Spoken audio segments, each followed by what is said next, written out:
Bonjour mes chers élèves, je suis très heureux d'être avec vous encore une fois, malgré les circonstances exceptionnelles.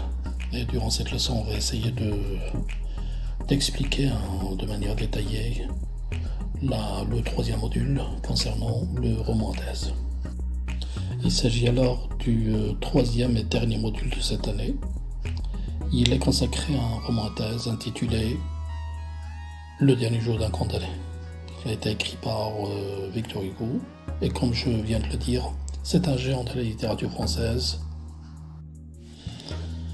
Il s'agit donc d'une petite présentation du roman de Victor Hugo, Le dernier jour d'un condamné.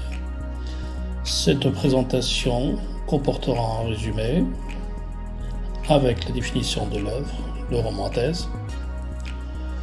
Après, on verra les trois lieux, les principaux lieux, ainsi que les événements liés à chaque lieu.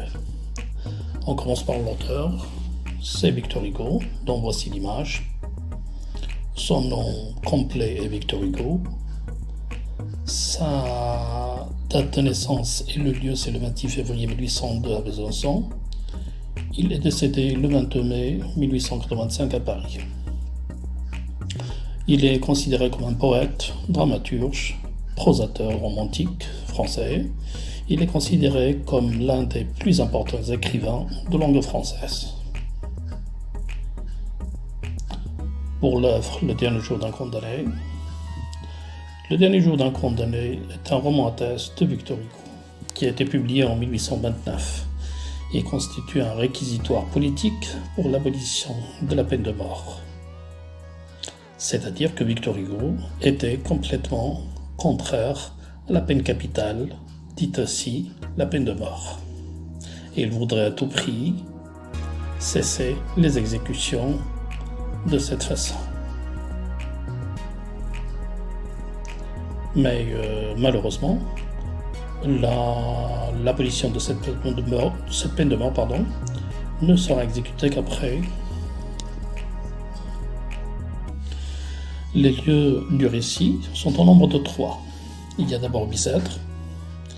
Il s'agissait d'un hôpital, d'un asile d'aliénés et d'une prison.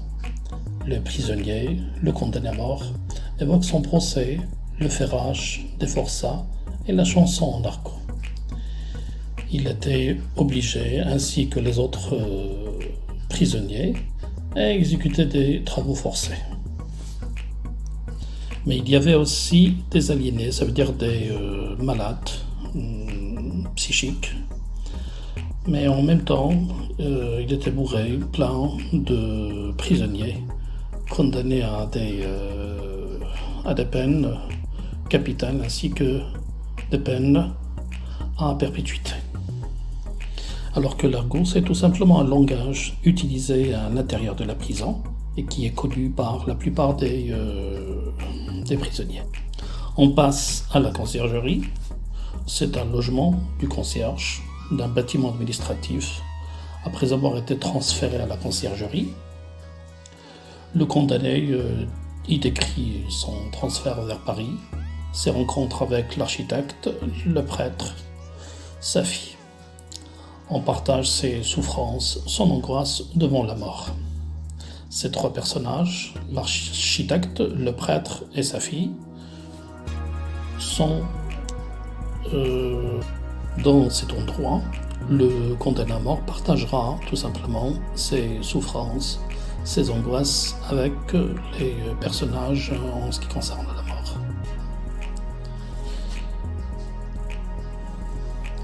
Mais à propos de sa croyance, il va essayer de faire une sorte de confession au prêtre.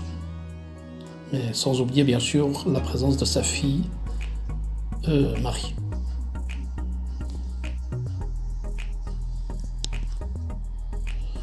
Au 3e lieu, il s'agit tout simplement de l'hôtel de ville. Avant l'échafaud, dans l'une des chambres de l'hôtel de ville, où sont écrits les 2 derniers chapitres, l'un très long relatant sa préparation et le voyage dans Paris jusqu'à la guillotine, l'autre très court concernant les quelques minutes qui lui sont octroyées avant l'exécution.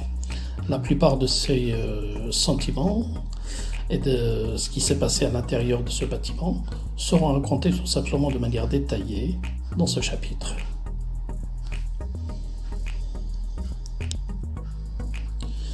L'hôtel de ville est appelé aussi, dans le langage français, la mairie. Devant l'échafaud, le condamné est mené pour son exécution, guidé par les bourreaux, entouré de la foule hurlant, ça veut dire les individus, les habitants de Paris, qui considéraient l'exécution à travers la guillotine comme une sorte de spectacle. Cette scène sera décrite par Victor Hugo à travers le narrateur d'une manière détaillée. Cette